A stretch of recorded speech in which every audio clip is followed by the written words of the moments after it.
ఇవాళ ముఖ్య అతిథులు సందేశం తీసుకుందాం. అలాగే సదానందగిరి మహారాజ్ హిమాలయ యోగ్య ప్రసిద్ధి చెందారు. పిఎస్ఎస్ మూవ్మెంట్లో ప్రతి ఒక్కరికి కూడా చిరపరిచితులు అయి ఉన్నారు. మరి వారి సందేశం కూడా తీసుకుందాం. ఈరోజు సమయానికి ఏమి ఇబ్బంది లేదు. సమయపాలన చెప్పని కంగారు పడాల్సిన పరిస్థితి లేదు. హాయిగా రిలాక్స్డ్గా మనం జ్ఞానాన్ని మనం గ్రోల్దాం. సదానంద మహారాజ్కి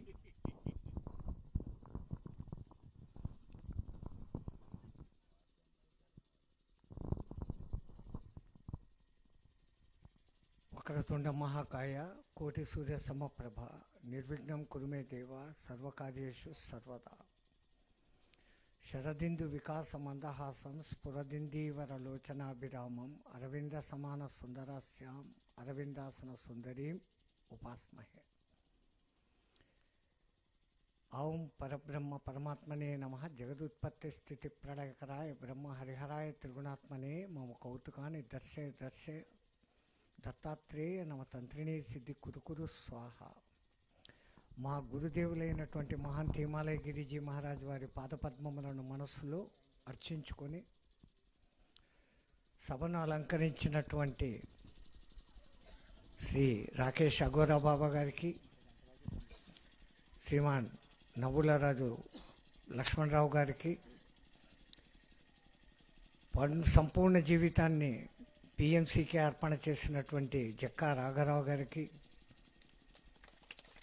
ఈరోజు మనమంతా ఇక్కడ సమావేశమయ్యేదానికి కారణ పురుషుడైన ఈ చిన్న పిరమిడ్ ఏమీ లేదు అని కట్టి ఇంతమందిని ఇక్కడికి లాక్కొని రావడమే కాక, ఎక్కడో అఘోర సాంప్రదాయ తన గురువును కూడా ఈరోజు మీకు దర్శన భాగ్యం కలిగించిన ఆ చిరంజీవికి, సాంప్రదాయాలు వేరైనా మనమంతా చేరుకోవాల్సిన లక్ష్యం జ్ఞానం కాబట్టి, ఆ జ్ఞానానికి పొందే వివిధ మార్గాల్లో కొన్ని మార్గాలు ఇక్కడ 3 ఉన్నాయి. మీరంతా ధ్యాన మార్గం అంటారు, మామంతా యోగా మార్గము ఇంకో మార్గం అంటాము. ఇంకా అఘోర సాంప్రదాయం గురించి ఆ మహానుభావులు పూర్తిగా వివరిస్తే తప్ప మీకు అర్థం కాదు.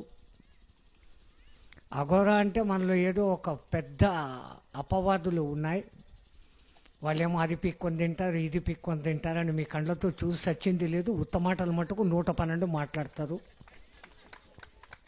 ఎవడో ఏదో చెప్పాడు, ఇంత మాట చెప్తే దాన్ని ఇంత చేసి ఏమో అనుకుంటారు. మేమంతా మనుషుల్ని పీక తినే వాళ్ళలా కనపడుతున్నామా మీ కళ్ళకు? సమయం ఉందన్నారు ఏదో చెప్పాలనుకుంటే, ముందు మీలో ఉన్న అపోహలు తొలగించుకోవాలి. బయట కనపడే మనిషి ఏం, చేస్తున్న సాధనలు ఏం. మన అందరి అంతిమ లక్ష్యము అదేందో దిక్కుమాలిన మోక్షం పొందాలా. మోక్షం పొంది ఏం చేస్తారయ్యా? మీరుండరు, మీ ఐడెంటిఫికేషన్ ఉండదు, ఆ పొయ్యి కలిసిపోయింది దేంటోనో తెలియదు. ఏం చేసేదానికి కావాలా మోక్షం? ఎన్ని జన్మలెత్తినా కానీ ఆ పరబ్రహ్మాన్ని పూజించే జ్ఞానము నాకు అని కోరుకునేదానికి. దానికోసము అసలు ఆత్మ అనేదే ఎంతో ఇష్టపడుతూ అనేక జన్మలు ఎత్తుతుంది కర్మల మూలంగా. ప్రతి జన్మ ఎత్తినప్పుడును అక్కడ ఆ చేసిన సత్కర్మల గుత్కర్మల నుంచి గుణపాఠాలు నేర్చుకుంటూ, ఆ గుణపాఠాలను ప్రోధి చేసుకుంటూ తనలో తాను ఆనందించే స్వరూపం ఆత్మస్వరూపం. మనమందరం కూడా అటువంటి ఆత్మస్వరూపులమే. మరి దా విషయాన్ని మర్చిపోయి నేను నేను అని ఈ మేనును చూపించుకోవడం ఎప్పుడు మొదలు పెడుతున్నామో దిక్కుమాలిన లంపటాలన్నీ వచ్చి అసలు మర్చిపోయి ఏమేమో చేసి ఎక్కడో బాగుపడాలంటే ఈడికి ఆడికి పరిగెత్తి తిరుగుతాం. కాశీలో గంగలో మునిగితే పుణ్యం వచ్చేస్తుందంట. 5-6 వేలు ఖర్చు పెట్టుకొని ఆడికి పోతారు. ఆ నీళ్ళలో మునుగుతారు, తేలుతారు. 3 రోజులు మునిగితే బాగుంటుంది, 7 రోజులు మునిగితే బాగుంటుంది. 40 రోజులు మునిగినా మీరు మొదటి దినం మునిగిందే గంగ నీళ్లు. ఆ రోజు మీరు మునిగి పైకి లేయంగానే ఆ నీళ్లు కొట్టకపోయా, కొత్త నీళ్ళు వచ్చాయి. గంగలో మీరు ఒక్కోసారి మాత్రమే స్నానం చేయగలరు. గంగలో మునిగి స్నానం చేస్తే పాపాలు పోయేటట్టుంటే ఆ గంగలో ఉండే చేపలు, కప్పలు, తాబేళ్ళు, డాల్ఫిన్లు, మొసళ్ళు అయ్యంతా ఏ జన్మలెత్తాలా? ఎంత ఉత్తమ జన్మలెత్తాలా? అసలు మనమేదో ముందు పాపాత్ములం అనుకొని మన పాపం కడుక్కునేదానికి ఈ దిక్కుమాల వ్యవహారాలన్నీ చేస్తున్నాం. మనం పాపాత్ములైతే ఏ కుక్కగానో పిల్లిగానో జీవజంతువులుగానో పుట్టిండేవాళ్ళం. మానవ జన్మ ఎత్తినామంటే పూర్వజన్మ సుకృతము కర్మ పరిపక్వమై మనమంతా మానవులుగా పుట్టాము. మళ్ళా ఇదొక గోల, ఈ జన్మనే కడసారి జన్మ కావాలా, నీకెంత గ్యారంటీగా తెలుసా? సంచిత కర్మ మూట 1000 కిలోలు మోసి పెట్టుకొని ఉండి దాన్ని కడుక్కునే దానికి వచ్చినానని మర్చిపోయి ఈడింత బురద మళ్ళా పూసుకొని సంచిత కర్మలు పెంచుకుంటానే తిరుగుతుండం. కానీ బాగుపడే మార్గం ఎట్లా? వీళ్ళనంతా బాగుపరచాలంటే ఏం చేయాలని చెప్పేసి సూక్ష్మ శరీరధారులు పరమేశ్వరుని 5 ముఖాలలో అత్యద్భుతంగా చెప్పబడిన అఘోర ముఖం నుంచి, ఆయన ముఖం నుంచి వచ్చిన మహానుభావులు మత్స్యేంద్రనాథ్, గోరఖనాథ్ లాంటి మహానుభావులు సకల మానవుల ఉన్నతి ఏం జరగాలని వాళ్ళ సందేశాలను వాళ్ళ శిష్య పరంపరకు అందించుకుంటూ వస్తున్నారు. పేరులోనే అఘోరం ఉంది. వాళ్ళని చూసి మీరు ఘోరమో అంటే ఎక్కడి నుంచి, మాటలోనే అర్థం లేకుండా పోతుంది. తత్పురుషం వామదేవము ఈశానం అఘోరం అని చెప్పేసి ఆ పరమశివుని అంత గొప్పగా పూజిస్తారు. మేము వచ్చేసరికి అంత దూరం పారిపోతారు. అదృష్టం ఈ పొద్దు పారిపోలే, మీరంతా ఈయనే ఉన్నారు. కారణం ధ్యానం చేయడంతో, ధ్యానం మూలంగా అనేక మందికి అనేకమైనటువంటి అనుభూతులు కలుగుతాయి, మార్పులు కలుగుతాయి. ఆ ధ్యాన సాధన చేయంగా ఆయనకెందుకు అనిపించిందో అఘోర సాంప్రదాయంలోకి దిగాలని. తగ్గిన గురువు దొరకడము, ఆ చిన్న సంకల్పం ఈ పొద్దు ఊర్ల నుంచి ఇంతమందిని ఇక్కడికి తీసుకురాగలిగింది అంటే ఆ ధ్యాన శక్తి ఎంత గొప్పది. మీరు చేసే ధ్యానం మీరు చేస్తూ ఉన్నారు, మేము చేసే ధ్యానం మేము చేస్తున్నాం, వాళ్ళు చేసే ధ్యానం వాళ్ళు చేస్తున్నారు. ఎవరు చేసినా ఏమి, దేనికోసం? కర్మ పరిపక్వత కోసం. కర్మ చేయకుండా మానవుడు ఉండలేడు. ఆ ముందు చేసిన కర్మలు ఈ పొద్దు రిఫ్లెక్ట్ అయ్యి మన మీద మళ్ళీ పడతాయి. మనం చేస్తున్నది ఏమీ లేదు, జరిపించబడతా ఉంది. ఈ జరిపించబడుతున్నది ఏందో కడుక్కునే దానికి అద్భుతమైన అవకాశం ఇచ్చేది ధ్యానం. ఆ ధ్యానం చేయడం మూలంగా గత జన్మ కర్మలేమో తెలుస్తాయి. ఓహో, ఆ తప్పులు అప్పుడు చేయబట్టి ఇప్పుడు నేను ఈ ఫలితాలు శిక్షలు అనుభవిస్తున్నాను. వీటిని అనుభవించకూడదంటే ఇప్పుడున్న ఈ ప్రారంధంలో మళ్ళీ నేను తప్పులు చేయకూడదు అనుకునేదానికి దావత్ దొరికే ఏకైక మార్గము ధ్యానం. ఇంకా ఈ కర్మలు మనిషి మీద ఎట్లా పనిచేస్తాయి అన్నది ఒక చిన్న కథ చెప్తాను.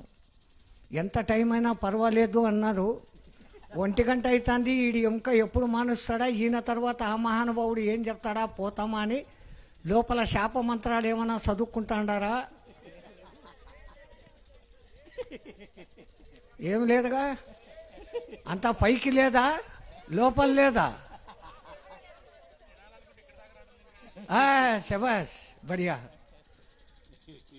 महाराज जी अगर क्षमा करे तो थोड़ी टाइम ले लूं, चले। ఎక్కడో ఒక రాజ్యం ఉంది. ఆ రాజు మంచిగా పరిపాలిస్తున్నాడు. వయసుకు వచ్చిన కొడుకున్నాడు. అదే ఊర్లో ఆ రాజు ఒక శివాలయం కట్టించాడు. మంచి పూజారి కావాలని అందరినీ ఎత్తుకాడు. ఒక మంచి పూజారి దొరికాడు. ఎంతసేపు ఎవడెంత దక్షిణలు వేస్తారా అని చూడకుండా శివుని పూజలు చేసుకుంటూ ఆ రాజు ఇచ్చిన జీతం తీసుకొని దాంట్లోనే బతుకుతూ ఆ మందిరాన్ని అత్యద్భుతంగా చూసుకుంటున్నాడు. రాజుకు ఆనందమై, ఒరే నాయనా, నువ్వు ఇంత బాగా చూసుకుంటాండవురా, నీకు ఒక గ్రామం ఇస్తాను తీసుకో అన్నాడు. ఆ గ్రామం ఇస్తావయ్యా? ఇంకా ఆ గ్రామము పంట పొలాలు పండుతాండయ్యా లేవా, నేను అవి చూసుకోవాలా, నా శివనామ స్మరణ ఉండదు, నాకు ఇదే చాలు అన్నాడు. శభాష్రా, బాగుండవు అన్నాడు. రాజుగారి కొడుకు పెళ్లి వయసు వచ్చింది. ఒక అమ్మాయిని ఇచ్చి పెళ్లి చేశారు. తొలి రోజు రాత్రి, ఆ రోజు ఒక కాలంలో పెళ్లి అంటే ఈ పొద్దు డమడమా అని చెప్పేసి 3 తాళాలు వేసేసి మెడలో తాళిబొట్టు కట్టే పెళ్ళిళ్ళు కావు. 7 రోజుల పెళ్ళిళ్ళు, నెల పెళ్ళిళ్ళు ఉండేటి. యువరాజు సున్నితుడు కదా, అలసిపోయినాడు. పొద్దున పెళ్లి కార్యక్రమాలంతా అయిపోయినాయి, పండుకున్నాడు. మహారాణికి నిద్ర పట్టలే. ఆ లేచి ఆమె అట్టా తిరుగుతాను. ఆ తిరుగుతా అంటే ఆడ ఒక కత్తి డాలు కనపడినాయి. వరలో ఉంది ఆ కత్తి. దాన్ని బయటికి తీసింది. బయటికి తీయంగానే ఆ కత్తి తళ తళ వజ్రవైడూరాలతో మెరిసిపోతూ ఉంది. ఆ మెరుపు దృష్టి తట్టుకోలేక ఆ కత్తిని ఇసిరేసింది కిందికి. ఆ కత్తిపోయి నేరుగా రాజకుమారుని తలకాయ రెండుగా నరికి పారేసింది. వామ్మో, అందరు రేపు పొద్దున విషయం తెలిస్తే రాజుగారు నన్ను ఊరి తీస్తారని బేరని ఏడ్చింది. అందరు వచ్చారు, ఏమైంది ఏమైంది. ఎవడో ఒకడు ముసుకేసుకొని వచ్చాడు, రాకుమారుని తలకాయ తెగ్గొట్టేసి పారిపోయినాడు. ఎట్టుంటాడమ్మా అని. ముసుకేసుకొని ఉన్నాడు, నాకు కనపడలే. ఎట్టపోయినాడమ్మా? ఆ శివాలయం దిక్కుపోతా అంటే చూసినాను అని. శివాలయంలో ఇప్పుడు ఎవడు ఉంటాడు? ఆ పంతులు తప్ప. వాడికి సంపాల్సిన అవసరమే ఉంది. రాజు చచ్చిపోయిన కొడుకు కదా. రాజుగారు ఆవేశంగా గుళ్ళోకి పోయినాడు.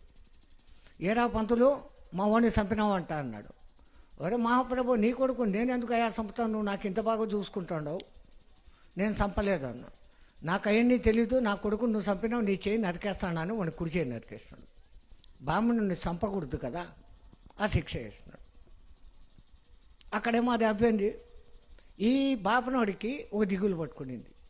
నాకు పుట్టి బుద్ధి ఎరిగినప్పటి నుంచి నీ పూజలు చేసుకుంటానరా శివయ్య, ఏమీ చెయ్యని తప్పుకు నా చేయి తగ్గొట్టినావేంది? దీనికి ఏం చేయాలా నేను? ఎవడైనా మంచి జ్యోతిష్యుడు ఉంటే బాగుంటుంది. నా కర్మలు, నా పూర్వజన్మ కర్మలు వాడు చెప్తాడు అని దేశాలంతా తిరుగును పెట్టినాడు. మంచి పండితుడిని కనుక్కుందామని, జ్యోతిష్యుడిని. చాలామంది చెప్పారు, ఫలానా ఊర్లో అత్యద్భుతమైన గొప్ప జ్యోతిష్కుడు ఉన్నాడు. ఆయన దగ్గరికి పోయినాడు. ఇంట్లోకి పోయేసరికి ఆ పండితుని భార్య, ఆ జ్యోతిష్కుని భార్య ఆ జ్యోతిష్కుడిని దిక్కుమాలిన తిట్లన్నీ తిడుతుంది. ఈ జ్యోతిష్కుడు ఆనందంగా నవ్వుతూ ఆహా అట్లనా అంటున్నాడు. అందరూ చెప్పారు ఈడెందో గొప్ప జ్యోతిష్కుడు అని. ఈయన భార్య తిట్టించుకుంటా అంటే ఆహా అట్లనా ఇట్లనా అంటున్నాడు. ఈడు నాకేం చెప్తాడు రబ్బా అనుకున్నాడు. సరే, ఇంకొంచెం సేపు అయింది. ఆమె తిట్టి నోరు అలసిపోయింది. ఆమె గమ్మనైనాక ఈయనను చూశాడు. ఏం నాయనా, నువ్వు ఒంటి చేత్తో ఉండవు, ఎందుకు వచ్చావు నా దగ్గరికి అన్నాడు. నా జాతకం చూస్తానమని వచ్చా, కానీ అడగాలనిపించలేదు అన్నాడు. ఏమి అన్నాడు. నీ జాతకం ఇట్లా తగలబడి ఉంది, నువ్వు నాకు ఇంకేం జాతకం చెప్తావు? అట్లా కాదులే, దీని కథ నీకు చెప్తాను దా. పూర్వజన్మలో నేను ఒక గాడిదను. నాకు ఎవడో కొడితే పుండైంది. ఆ పుండును పురుగులు తింటాడు. ఆ పురుగులు తినేదానికి ఒక కాకు వచ్చింది. ఆ కాకి పురుగులు తింటా గట్టిగా పొడుస్తుంటే నా బాధ నాకు చెప్పేదానికి గాలే. అది ఇంకా గట్టిగా గుచ్చేసరికి దాని ముక్కు నా ఎముకలో ఇరక్కపోయింది. అది ముక్కు పీక్కోలేదు. అది ముక్కు పీక్కునే దానికి కదులుతా అంటే నా పుండు కదిలి నాకు యమ బాధ చచ్చిపోతామని చెప్పి ఆ నీళ్లు పడతా అంటే పోయినా. నా అదృష్టం కొద్దీ అది గంగ నీళ్లు. ఆ గంగ నీళ్ళలో దిగినాం. నాతో పాటు ఖర్చుకోపోయింది కదా కాకి. నేను ఆ కాకి ఇద్దరం సత్యం.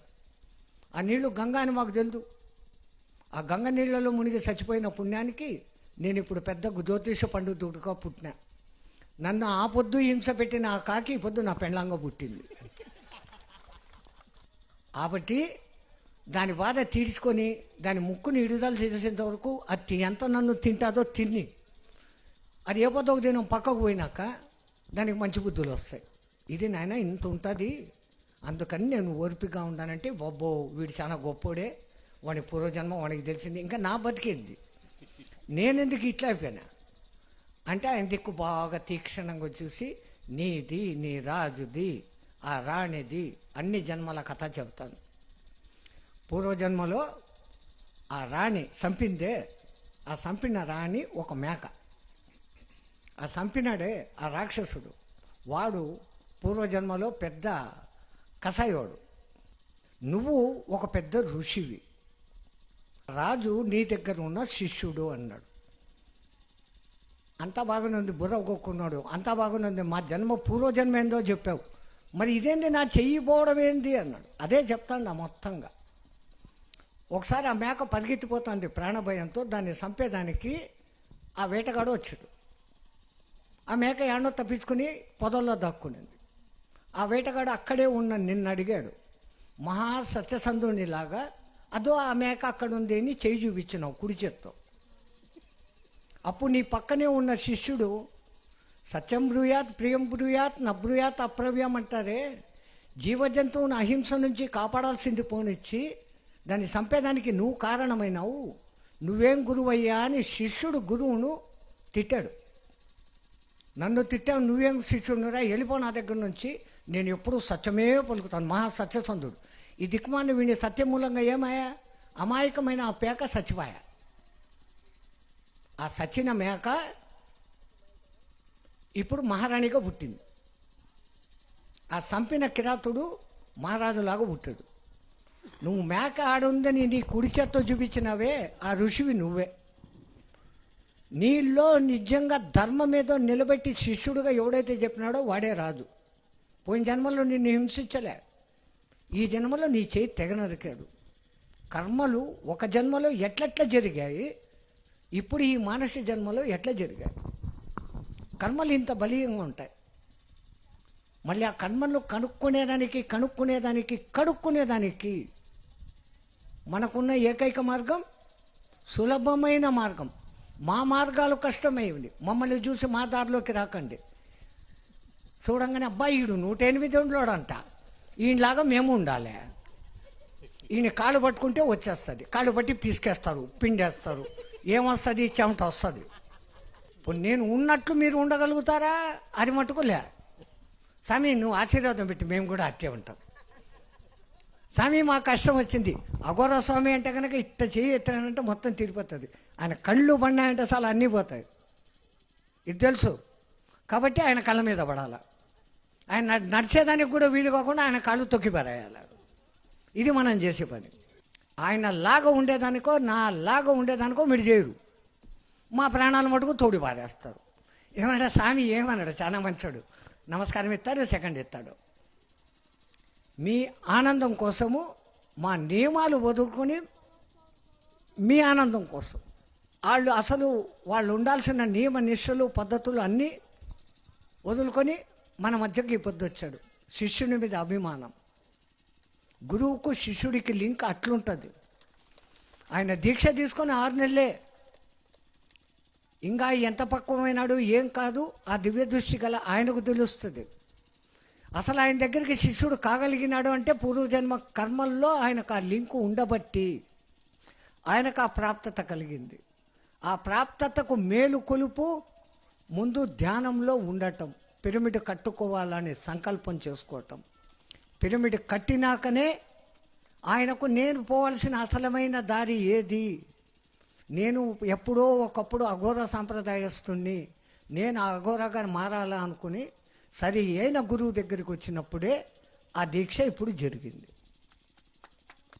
చాలా చోట్ల చెప్పిందే మళ్ళా అదేమో మీ తెలుగులో అంటారు, పాసిందే పాసి పండ్ల దాసరి. నాకే గుర్తొచ్చింది, మీకు రాలే. మీకన్నా తెలుగు నాకే బాగొచ్చు.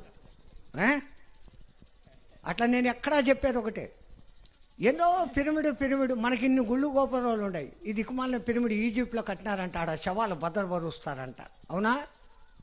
అదే మీకు తెలిసిందంతా సగం సత్యాలే. ఈ నల్లబట్టలు గడ్డాలు మీసాలు చూడంగానే అమ్మో వీళ్ళేమో దెయ్యాలు భూతాలు. మీలాగా మేము మీ ఉద్ధరణ కోసం మేము ప్రయత్నం చేస్తూ ఉంటాం ఎప్పటికీ. అసలు పిరమిడ్ అంటే 5000 ఏళ్ల కింద కట్టిన పిరమిడ్లు కాదు. మన సనాతన భారతదేశము, భారతీయ ధర్మము 4 మూల స్తంభాల మీద నిలబడి ఉండదు. ఏంటి? 1 వేదాలు, 2 ఉపనిషత్తులు, 3 పురాణాలు, 4 ఇతిహాసాలు. ఈ 4 మన భారతదేశాన్ని ఎంతమంది ఎంత దండయాత్ర చేసి వచ్చినా ఆ వేద జ్ఞానంతో, విద్ ఇదం వేదం, ఆ వేద జ్ఞానంతో మనము అజరామరంగా అఖండంగా ఈ భారతదేశము ఈ ధ్యాన భూమి, కర్మభూమి, యోగ భూమిగా ప్రజ్వలిల్తుంది. అంత గొప్ప భారతదేశంలో మనం మనుషులుగా పుట్టడమే ఒక పుణ్యం అంటే, ఈ పవిత్రమైన భారతదేశంలో మనం పుట్టాం. ఇక్కడ పుట్టామంటే ఇక్కడ చేస్తున్న ప్రతి పని మంచిదే. మనల్ని ఉద్ధరించే దానికి హాస్టల్ మాస్టర్స్ మన మధ్య అప్పుడప్పుడు ఒక్కొక్కళ్ళను పంపుతుంటారు, ఒక్కొక్క మార్గం ఇస్తూ ఉంటారు. ఒక రమణ మహర్షి మన మధ్య వచ్చినవాడే, ఒక రామకృష్ణ పరమహంస మన మధ్య వచ్చినవాడే, ఒక పుట్టపర్తి సాయిబాబా, ఒక దయానంద సరస్వతి, ఒక రాజా రామ్మోహన్ రాయ్, ఇంకా ఈ పేర్లు చెప్పుకుంటా అంటే సాయంత్రం వరకు వీళ్ళ పేర్లే చెప్తా. చెప్పమంటారా? టైం బాగుందన్నారు కదా, పేర్లే చెప్పుకుంటే చేసేదేం లే. వేల వేల మహానుభావులు. అందుకే త్యాగరాజు ఏమన్నాడు? ఎందరో మహానుభావులు అందరికీ వందనాలు అన్నాడు. అట్లా ఇంతమంది మహానుభావులు వస్తూ మన మధ్య మనల్ని దేశ కాల పరిస్థితులను పట్టి మార్చి సన్మార్గంలోకి, సులభమైన మార్గంలోకి తీసుకురావాలని చూస్తుంటారు. మందంతా సులభమైన పనే కదా. 10 రూపాయలు టెంకాయ కొట్టాలా, 3 లక్షల రూపాయలు మారుతి కారు ఇంటి దగ్గర ఉండాలా. మన వ్యవహారాలన్నీ ఇట్టే ఉంటాయి. షార్ట్ కట్, సూక్ష్మంలో మోక్షం కావాలా అని కోరుకుంటాం. మీ కోరికలకు తగినట్లే ఆ హాస్టల్ మాస్టర్సు మన మధ్యలోకి పత్రి అనే మహానుభావుని పంపారు. శివ పూజలు చేసే వాళ్ళందరికీ పత్రి గురించి తెలిసే ఉంటుంది. పిరమిడ్ పత్రి తెలియకపోయినా శివ పూజలు చేసే వాళ్ళకు ఏ పత్రి? పత్రి అని పత్రికారితో పరిచయం కాక నుంచి మీరు పత్రినామ జపం చేస్తూనే ఉండరు. ఆ పత్రి మహాశయుడు పూర్వజన్మలో ఎన్నో పుణ్యాలు చేసుకొని హాస్టల్ మాస్టర్ దృష్టిలో పడి ఈ జన్మలో నా కర్తవ్యం ఏమిటి అని కోరుకున్నప్పుడు ఆయన జీవితాన్ని వాళ్ళు మౌల్డింగ్ చేసిన పరిస్థితి చూడండి. ఒక రాతిని శిల్పంగా ఎట్లా మారుస్తాడో ఒక శిల్పి, హాస్టల్ మాస్టర్స్ ముందు ఆ పేరును ఎన్నుకున్నారు. పత్రి, ఈడు సూటబుల్ అనుకున్నారు. ఆయన మెళ్ళో ఒక స్వర్ణమాల వేశారు. స్వర్ణమాల ఎవరో మీ అందరికీ తెలిసే ఉంటుంది. వాళ్ళు ఎన్నుకొని వేసిన స్వర్ణమాల వేరే, భార్య రూపంగా వచ్చిన స్వర్ణమాల వేరే. ఇంకొకవేళ ఆయనకు కొడుకులు సంతతిగా ఇచ్చినామనుకో, వారసత్వపు గలాటాలు మొదలవుతాయి. ఆ ప్రాపర్టీ నాది, ఈ ప్రాపర్టీ నీది అని. ఈ దిక్కుమాలిన వ్యామోహాలు ఉండనే ఉంటాయి కదా. అందుకని పత్రిజీ గారికి కొడుకులు నీలే. ఆయన ఉద్యోగంలో ఉన్నప్పటి నుంచే ధ్యానం దిక్కు మార్పు తీసుకొని వస్తూ వస్తూ వస్తూ ఆయన్ను పరిపూర్ణ పరిణితి చెందనిచ్చారు.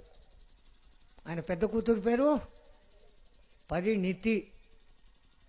ఆ పరిణితి సాధించేసినాక, ఆయన పరిమళవంతుడైనాక తన పరిమళాన్ని అన్ని వైపులకు వ్యాపింపజేసేదానికి లోకంలో ఉద్యోగాన్ని రాజీనామా చేసి పిరమిడ్లు స్థాపించాడు. ఇది వాళ్ళ కుటుంబం వెనకల, ఆ పేర్ల వెనకల ఉన్న రహస్యం. ఇంకా పిరమిడ్లే ఎందుకు ఎన్నుకున్నాడు అంటే, 5000 ఏళ్ల కింద కట్టిన పిరమిడ్లు కాక మన సనాతన భారతీయ ధర్మంలో వేల వేల వేల సంవత్సరాల ముందు నుంచి 3 పిరమిడ్లను అత్యద్భుతంగా పూజించుకుంటున్నాం. ముందు, ఇప్పుడు, ఇంకా ముందు కూడా. ఈ పిరమిడ్లు కాదు, ఇంకో 3 పిరమిడ్లను మీరందరూ పూజలు చేస్తారు, మీకు అందరికీ తెలుసు. ఒకటి, జన్మకు ఒక్కసారన్నా పోయి చూడాలనిపించే కైలాస పర్వతం. కైలాస పర్వతం ఎట్లాగుంటుంది? పిరమిడ్ ఆకారంలో ఉంటుంది. సరే, అది శివభక్తులకు మాత్రమే. ఇంకా అమ్మను పూజించే వాళ్ళు ఉంటారు కదా, శాక్తేయులు. మీరందరూ శ్రీచక్రం మేరువును పూజలు చేస్తారా? ఆ శ్రీచక్రం మేరువు ఎట్లుంటుంది? కింద భూపురము, 4 దిక్కుల తూర్పు, పడమర, దక్షిణ, ఉత్తరాల చతురస్రము. ఆ తర్వాత షోడశ దళబలం అనే 1 అంతస్తు, అష్టదళం అనే 2వ అంతస్తు, చతుర్దశారం అనే 3వ అంతస్తు, బాహ్య దశారం అనే 4వ అంతస్తు, అంతర్దశారం అనే 5వ అంతస్తు, అష్టకోణం అనే 6, త్రికోణం అనే 7, బిందు అనే 8, 9 సెక్షన్లుగా 9 అంతస్తులుగా ఉంటుంది. అది రెండవది. సరే, అది శాక్తేయులు మాత్రమే అనుకుంటే, ఇంకా శివుడు అమ్మవారిని విడిచిపెడితే మనోళ్ళ గమ్మని ఉంటారు. విష్ణు ఒకడు ఉన్నాడు, గణపతి ఒకడు ఉన్నాడు, సుబ్రహ్మణ్యుడు ఉన్నాడు. మిగతా వాళ్ళకి ఎవరికి లేనంత దిక్కుమాలినంత దేవతలు మనకున్నారు. వాళ్ళందరికీ గుళ్ళు ఉంటాయి. ఆ గుళ్ళని ఏమని పిలుస్తారు? గుళ్ళను ఏమని పిలుస్తారంటాడు ఈడేవడరా పిచ్చోడు అనుకుంటారా? పెద్దోళ్ళు ఏం పేరు పెట్టినారు దానికి? ఆ లయం. దేహాలయము కాదు నువ్వు, అందులో లయం అయ్యేదానికి ఈడికి రారా అని పెట్టింది దేవాలయం. ఆ దేవాలయపు ప్రధాన గోపురం మీద సంసారం అంతా ఉంటుంది. కొట్లాడుకునే బొమ్మలు, తిట్టుకునే బ్రహ్మలు, ప్రేమ బొమ్మలు, పిడ్డల బొమ్మలు అన్నీ ఉంటాయి. అది నీ బయటికి ప్రపంచం. ఆ గేటు బయట చెప్పులు వదిలి లోపలికి రా, నీ నిజమైన గర్భగృహానికి రా అంటారు. లోపల గర్భాలయం ఉంటుంది. ఆ గర్భాలయంలో ఒక దేవత చీకటిగా ఉంటుంది, ఇంటికద్ది దీపం వెలుగుతూ ఉంటుంది. మనం పోగానే పంతులు గారు ఇంత కర్పూరం వెలిగించి ఇట్టా దిప్పుతాడు.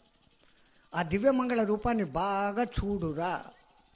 నువ్వు చెప్పులు బయట వదిలినప్పుడే నీ వ్యక్తిత్వాన్ని అక్కడ వదిలే. నేను మగ ఆడ, నేను పెద్ద ఆఫీసరు, నేను ముసలోడిని, నేను ఫలానా జాతి, నేను ఫలానా ఇది, నేను ధ్యాన పిఎంసి వాడిని, నేను అఘోరాను, ఏం కాదు. అన్నీ ఆడ వదిలేసి చెప్పులు వదిలినట్లు వదిలేసి, నాయనా నేను జీవాత్మ, నువ్వు పరమాత్మ, నీతో లయం అయ్యేదానికి ఈ ఆలయంలోకి వచ్చాను అని చెప్పడం. ఆలయం పెద్దోళ్ళు ఇంత అర్థంగా చెప్పి ఆ దివ్యమంగళ రూపాన్ని బాగా చూసుకొని ఆడ ఒక ధ్యాన మంటపము అని ఉంటుంది పాతకాలంలో. ఇప్పుడు కాదులే, గుళ్ళు అడ్డమైన గుళ్ళు కట్టి పారేస్తుంటారు. అప్పట్లో ఆలయాలంటే ఆ అర్చకుడే ఉపాధ్యాయుడు, ఆ అర్చకుడే వైద్యుడు, ఆ అర్చకుడే పూజలు చేసేవాడు. విద్యాదానము వైద్యదానము అన్నీ కూడా జరిగేది ఆ లయంలో జరిగేది. ఇప్పుడు ఎవరి దగ్గర 4 డబ్బులు ఉంటే ఇంకోడు కలుసుకోవడం, ఒక గుడి కట్టి పారేయడం. 6 నెలలు పోయినాక వచ్చిన ఉండి డబ్బుల్లోంచి పంచుకొని తినడం. అక్కడ చూసినాక అక్కడ ధ్యాన మండపము అని కట్టేవాళ్ళు. ఆడ కూర్చొని ధ్యానం చేయి. నువ్వు చూసిన కండ్లారా చూసిన ఆ విగ్రహాన్ని నీ మనోనేతంలో నువ్వు చూసుకో అని పెట్టారు పెద్దలు. ఇంత వ్యవస్థగా పెడితే మనం ఏం చేస్తున్నాం? చెప్పులైతే బయట వదులుతున్నాం, పెద్దోళ్ళు చెప్పినారు కాబట్టి. చెప్పులు వదిలి గర్భగుడి దగ్గరికి పోయేంత లోపల ఒక కొత్త మంత్రం మనకు తెలియకుండానే మనం జపం చేయని మొదలు పెడతాం. మనకే తెలీదు, కానీ ఆ మంత్రం మట్టుకు ప్రతి ఒక్కళ్ళు జపిస్తారు. ఏమా మంత్రమో తెలుసా? ఇడిచిపెట్టిన చెప్పులు ఉంటాయో పోతాయో, ఇడిచిపెట్టిన చెప్పులు ఉంటాయో పోతాయో. ఈ మంత్రం చదువుగా గర్భగుడి దాకా వస్తావు. ఆడొచ్చి చూడరా అని చెప్పిన చోట చూడకుండా పెద్ద మహాభక్తుడు, కళ్ళు మూసుకుంటావు. ఈడ ధ్యాన మంటపంలోకి వచ్చి కళ్ళు మూసుకోరా అంటే ఈడ కళ్ళు తెరుచుకొని ఎవడొచ్చాడు ఎవడు పోయాడు అని చూస్తావు. ఎవడో ఒకడు తెలిసినోడు కనపడినాడంటే దిక్కుమాలిన మాట. ఏరా గుళ్ళోకి వచ్చినావంటే దిక్కుమాలిన ప్రశ్న. ఈడు గుళ్ళోనే ఉండడు, వాడు గుళ్ళోనే ఉండడు. ఈ ప్రశ్న ఏంటి? మళ్ళా ఇంకా ఆడ లౌకికం మాట్లాడుకొని సావడమే. పోనీ ఆ గుళ్ళోకి వచ్చి కళ్ళు మూసుకొని కళ్ళు తెరిచో చూసి ధ్యానిచ్చి, నాకు ఈ 2 చెవులు 2 కళ్ళు బాగా ఇచ్చావు, చేతులు ఇచ్చావు, కాళ్ళు ఇచ్చావు, జీర్ణశక్తి బాగా ఇచ్చావు, నలుగురికి పెట్టగలిగినట్టు ఉద్యోగం ఉంది, నీకు ధన్యవాదాలు అని ఎవడైనా గుండెల మీద చేసుకొని చెప్తుండారా? దేవునికి ధన్యవాదాలు చెప్తుండారా? ఆడ పోంగానే ఇంత పొడుగు లిస్టు. స్వామి నా కోడలు నా మాట వినేటట్టు చూడు, నా పెద్ద కొడుకు ఫస్ట్ క్లాస్లో పాస్ అయ్యేటట్టు చూడు. మళ్ళీ వానికి లంచం కూడా. పెద్ద కొడుకు పాస్ అయితే 3 టెంకాయలు కొడతా ఫస్ట్ క్లాస్లో పాస్ అయితే. ఉడకాళ్ళ ఫస్ట్ క్లాస్లో పాస్ కాకపోతే 2 టెంకాయలు. ఆర్డినరీ క్లాస్లో పాస్ అయితే 1 టెంకాయ. అసలు పాస్ కాకుండా ఫెయిల్ అయితే ఆ టెంకాయ కూడా కొట్టేదిలే. ఈ వ్యవహారంలో ఉన్నంత వరకు మనం ఎక్కడ బయటపడతాం? ఇవన్నీ చేయాల్సిందే. మన పెద్దవాళ్ళు పెట్టినారు వ్యవస్థ, దేవి దేవత వ్యవస్థ. వాళ్ళను పూజించే విధానంలో పూజిస్తే వాళ్ళు వర్షించే అమృత వర్షం ఎంత గొప్పగా ఉంటుందంటే, వాళ్ళ దృష్టి ఒక్కసారి ఇటువంటి వాళ్ళ మీద పడినాక వీళ్ళు ఎవరిని చూస్తే వాళ్ళు ఉద్ధరిస్తారు. వీళ్ళ స్పర్శ చాలు. అంతటి మహానుభావులు ఇప్పుడు మన మధ్య ఇక్కడ ఉన్నారు. మనం ఎంత అదృష్టం చేసుకున్నాం. సమయం అంటే నాకు పెద్ద బాధ. ఎందుకంటే దేన్నైనా వెనక్కు తీసుకొని రావచ్చు, కానీ వెనక్కు తేలేంది టైం ఒక్కటే. కాలే కడుపులతో ఈనేది బుర్రలోకి ఎక్కదు. ఎప్పుడెప్పుడు పూర్తి చేస్తాడా, ఏమేం వండినారా పోతామా అన్నట్లే ఉంటుంది. బయటికి ఎంత కాదన్నా కానీ వీడు వైశ్వానరుడు మామూలోడు కాదు. వేస్తా ఉంటాడు వాడి బెల్ట్ వాడు. నేను మాట్లాడడం కాదు, కానీ ఈ పొద్దు ఆయన యొక్క గురువు గారి మాటలు 4 మాటలు వింటాము. ఓపికగా విన్న మీకందరికీ